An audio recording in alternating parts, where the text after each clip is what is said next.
السلام عليكم ورحمه الله وبركاته. ازيك يا قمر، عامل ايه؟ حصل معايا موقف وانا صغير غير لي حياتي. بابا مره قال لي بقول لك ايه، خد الفلوس دي روح المحل الفلاني هات الطلب الفلاني. المهم قلت له ماشي. خدت الفلوس وانا نازل وانا معدي في الطريق شفت اصحابي، قعدت اهزر واضحك ولفيت وهزرت وضحكت بعيني، يا لهوي الوقت اتاخر بابا هينفخني. رحت راجع خبط على الباب، وانا على الباب افتكرت ان بابا كان عايز مني حاجه، بابا هينفخني. طبعا اتنفخت اتبهدلت. فطبعا ماما دخلتني جوه، معلش يا حبيبي، طبطبت عليا. كان المفروض تسمع كلام بابا الاول، تروح تجيب الحاجه وبعدين ترجع، تبقى تقول له بقى عايز انزل العب واعمل اي حاجه. خلاص المهم يعني معلش وخلاص. المبدأ ده او القصه دي غيرت حياتي بشكل جذري.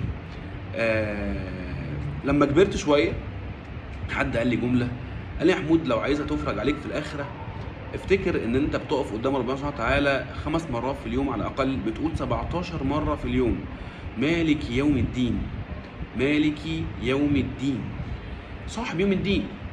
فتخيل يا محمود، هو انت لو رجعت لربنا سبحانه وتعالى اللي هو مالك يوم الدين، يوم الدين وانت معكش دين، هيبقى معاك ايه؟ بصراحه تنحت، قلت له مش هيبقى معايا حاجه. قال لي طب وانت هترجع امتى؟ قلت له مش عارف. قال لي يعني ممكن دلوقتي؟ قلت له ممكن دلوقتي. يا لهوي. قال لي خلي بالك، هترجع هناك تتسأل عملت ايه في الدنيا بالدين. فانا وانت لو ما جبناش دين وما رجعناش لربنا سبحانه وتعالى بالدين، هبقى بالظبط كاني واقف على الباب بخبط، ولما يتفتح لي هيبقى عندي مشكله كبيره. فلا انا ولا انت عايزين يبقى عندنا مشكله كبيره، صح؟ فانا بحبك، فوصل الفيديو ده لناس تانية كتير، خليه يفتكر ويسأل نفس السؤال ده، وانا لو ما رجعتش يوم الدين بالدين هيبقى معايا ايه؟ مشكله كبيره.